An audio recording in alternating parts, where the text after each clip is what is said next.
I have just marveled at Spy Hop's ability to take folks and say, tell me who you are. Show me who you are. Show me what you can do with that. Spy Hop was such an important part of watching my kids develop their creativity and develop their confidence and figure out who they were choosing for themselves to be in a place that they felt safe to make interesting choices. I genuinely think that Spy Hop embodies that idea of come as you are.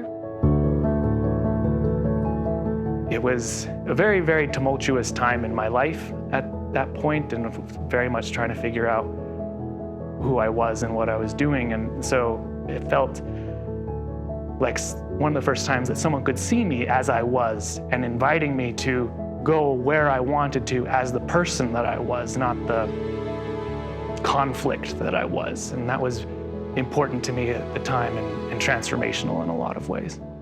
Spy Hop changed my life completely because it was one of the first times in my life where I felt like I belonged.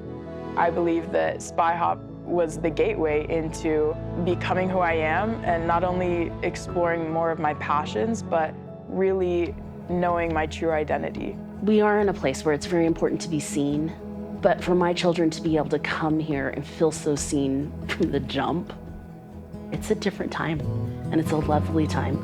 And when you get to come to this hub that is a gathering place of people from everywhere and kids just get to be who they are, those are the things that are so quintessentially Spy Hop. When I first came to Spy Hop, I did not identify as male. I first identified as female, and then throughout the years, I realized I identify as male and kind of like transitioned through Spy Hop a little bit. I was able to like actually be myself and use the pronouns I want. When I first proposed the idea of making a documentary about being aromantic and asexual, they honestly were just like, yes, do it, let's go. That just gave me the push of like, I can do documentaries like that. I feel like Spy Hop is somewhere that has allowed me to feel invested in my community, feel invested in the youth, feel invested in my own child, feel invested in all these kiddos who aren't my kiddos, but on some level feel a touch like I'm some kind of an auntie or something because I've felt like I invested in them. There's a lot of kids who are struggling, that are struggling to feel important, that are struggling to feel valued, that are struggling to feel like they are wanted and belong on this, this planet. The first day at Spy Hop was like, I don't know, it's awkward. For me, I honestly felt like a new start because for like 2 years before that, I was in a really bad drug addiction. Coming off an addiction, so you have this mindset of being worthless and useless and stuff. So you're not really living for yourself as much as you are for other people. So I felt like I couldn't let the people here down. This is gonna sound a bit cliche, but Spy Hop literally saved my life. I remember it so well, specifically that 6 days. I was working at Whole Foods Market on a Sunday night. It was January 3rd, and it was super snowy, and I was about to close. And of course, that's when I had this conversation with a random woman. This woman was my angel because she gave me a card to Spy Hop, and she said, "Have you heard about Spy Hop?" And I said, "No." And then 3 days later, my brother passed away. He died of suicide. And that was so hard for me and my family, of course. And I was like, okay, well, now what? Because I was training to be a professional dancer at the time. And because of grief, I couldn't come up with the energy to continue dancing. What it really comes down to in the end, it's these kids being given an opportunity to say, okay, I'm gonna trust you with me. Are you gonna be good with me? Are you gonna be careful with me? You gonna also challenge me? The kind of safety that my kids experienced is a big part of the legacy for Spy Hop, and that they continue to find ways to be safe for as many different kinds of people who want to participate in Spy Hop's programs as possible. I think that's what Spy Hop allows for, is because for the time that they are who they are in that moment, it's acceptable to just be. Watching my kid go from excited, but quietly excited, to getting to a point where she's almost exploding with the desire to say, hey, look what we can do. It makes me a little teary.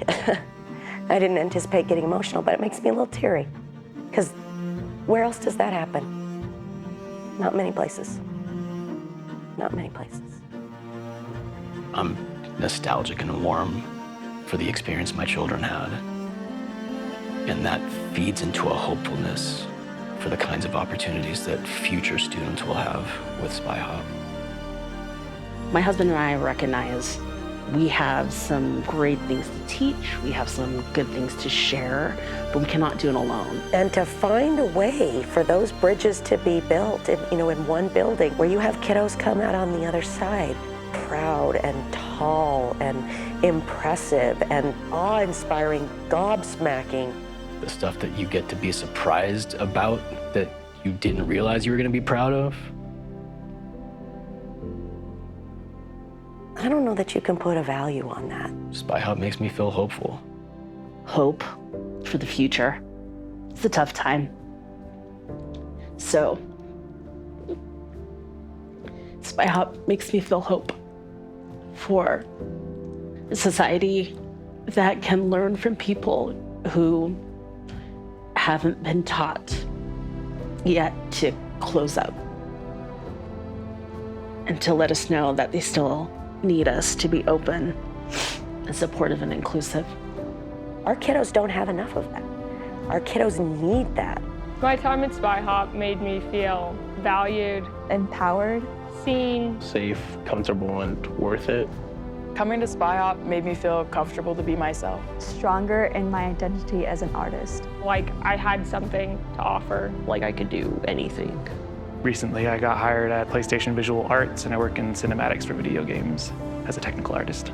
At the end of the day, that's the foundation of what SpyHop gave me, was the feeling that I could be someone, a creator. I could do anything. I can be someone that creates something meaningful, not just someone who had a hobby. SpyHop was the only place in the world where I felt safe enough to fully express myself and allow that grieving process to happen naturally. SpyHop had taken me in, given me the space to grow into who I am today, and nurtured that and allowed me to be weird and be loud and be brown and be queer and just hold that space for me and figure out how to articulate it in different ways. If it can make one person feel less alone and one person feel more heard, then SpyHop is meeting its mission.